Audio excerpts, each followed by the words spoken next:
I'm also now being joined by Brinda Karat, senior CPIM leader and former member of the Rajya Sabha, to speak on this war of words that has emerged.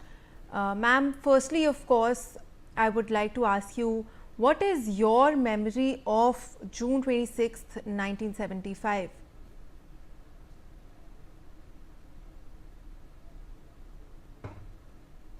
Well, I remember that time when emergency was declared. I was in Kolkata at the time, and I was preparing to shift to Delhi. It was a decision we'd made earlier in the party that I was to come to Delhi to work in the trade unions in Delhi. And Calcutta at that time was already, I would say, under undeclared police Raj, because the communists had done very well in the 1971 elections, and to subvert that mandate under the Congress government and leadership at the time, Siddharth Shankar Rai, who was the chief minister at the time, there was a reign of terror against communists. So even prior to the actual declaration of emergency, communists in Bengal had faced a reign of terror. And it's no coincidence that this was the same gentleman, Siddharth Shankar Rai, who actually became a key advisor to Indira Gandhi about the promulgation of emergency. When I came to Delhi, after a few weeks after the emergency was declared, actually at that time, where I was staying in Kolkata, many of our party leaders used to have secret meetings there after the emergency was declared. And after that, that place had been raided. I was already in Delhi at the time. And then I was told by my comrades here, by our leading comrades here, that I should work under an assumed name. Since in Kolkata, my place had been raided. So then I was given the name Rita. So throughout the years of the emergency and several years after that also, I was known as Comrade Rita. But what I want to really, what is important is not just the day that emergency was declared, but following that day, what happened to the workers and the poor? And I had a very direct experience because I was working in the trade unions at the time. So the emergency was the act of Indira Gandhi, the first time India faced a dictatorship straight on. With more than, over the next 2 years, more than 100,000 people were arrested, the press, there was a clampdown, civil liberties was assaulted. But, and this is an aspect which is very rarely discussed in India, even when you talk about the emergency, and that was the attack on the working classes. So the question really today is it or is it not a fact that the ruling classes of India then and now have no stakes in democracy? At that time, when Indira Gandhi promulgated emergency and suspended fundamental rights of the Constitution of India, which class benefited the most? It was big business. It was the Tatas. It was the Birlas who fully supported the emergency. The famous statement of J.R.D. Tata that democracy does not suit India. He said that to the New York Times at that time. So I believe that although, of course, it was a big attack on civil liberties, more than that, or equal to that, it was an assault on working class because dictatorship was in the interest of maximizing profit of big business, because workers used trade union rights given by the Constitution to demand their just share of India's growth. I think that's a very important part of the emergency, the class aspect, the aspect of which class gained and which class lost. That is the answer. And I would say that even today, 50 years after emergency, we're seeing the same thing. Concentration of power, attack on particular communities, dilution of the constitution, and big business is applauding all these steps currently against the Constitution of India. I think those are the lessons we have to learn from the emergency, which are relevant even today. Well, ma'am, External Affairs Minister S. Jaishankar has now called the 1975 emergency as a dent on India's morale. How would you mark this chapter in India's history?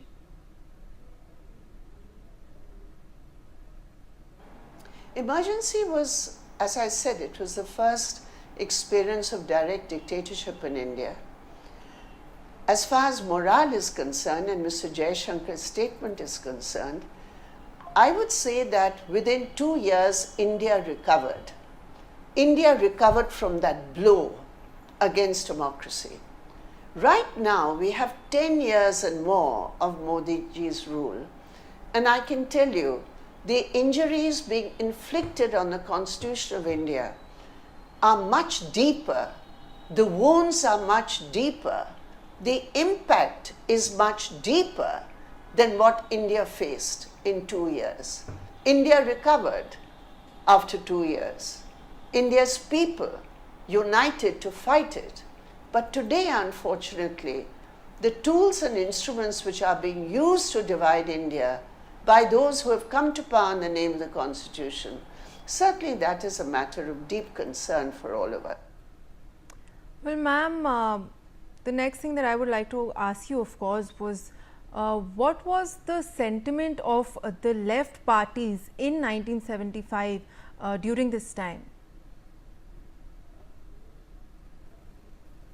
We fought the emergency. I don't know about left parties, because one party, the CPI, was actually in support of the emergency at the time, and after the emergency they accepted that it was a grave mistake. But as far as the CPIM is concerned, my party is concerned, we were fought against the emergency right from the beginning till the end.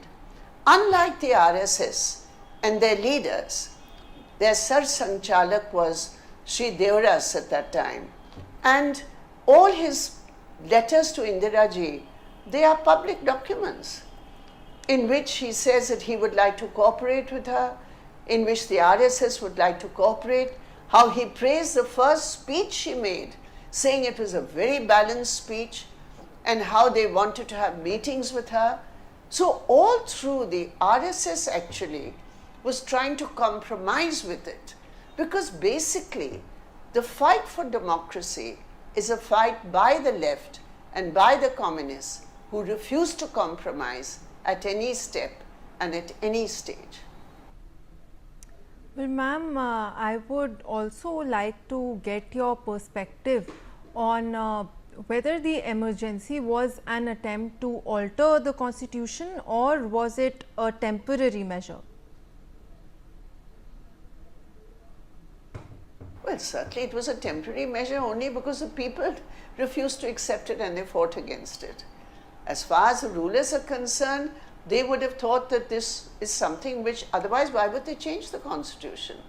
Don't forget that the 42nd Amendment, which was brought by Indira Gandhi at the time, that was actually trying to change the basic structure of the constitution, and that was being done in the name of internal security and external threats. So this fake nationalism as a cover for dictatorship is what dictators like. We saw it then, we're seeing it now. It's fake nationalism for concentration of power. That was concentration of power 2 years. Today we are seeing concentration of power for the last 11 years. It's very dangerous, and we should learn from the lessons of emergency. That's what I feel. Well, ma'am, lastly, what I would like to ask you is that, is it time to move on from the emergency, or should India's youth know about what happened then? I think it's very important to know what happened then. There's no question of moving on. You can't move on from history. You have to learn about history, you have to understand history, And you have to learn the lessons from history. That was a lesson in how fragile our constitution is and how anybody with a constitutional power can subvert it. It was also a lesson in people's strength, which fought against it. I would say the youth of India today must learn the lessons of emergency, because what we are seeing right now today, just look at what we are facing today. You see the same trends: concentration of power, huge support from big business for all measures which curtail democracy, targeting particular communities, dividing people. So these are lessons for today that the youth must know how to apply and how to ensure that India's constitution can never be again subverted by anybody. I mean, just today we heard an RSS General Secretary saying, remove secularism, remove socialism from the constitution. What do they want? They want to add Manavad in the constitution? They want to add crony capitalism in the constitution? What do they want? So these are things we have to be extremely alert about and fight unitedly. Well, I would like to thank both my guests, of course, for joining me. Thank you for taking the time, ma'am, to join us here on NewsX. For more such videos, subscribe to the NewsX YouTube channel, hit the bell icon.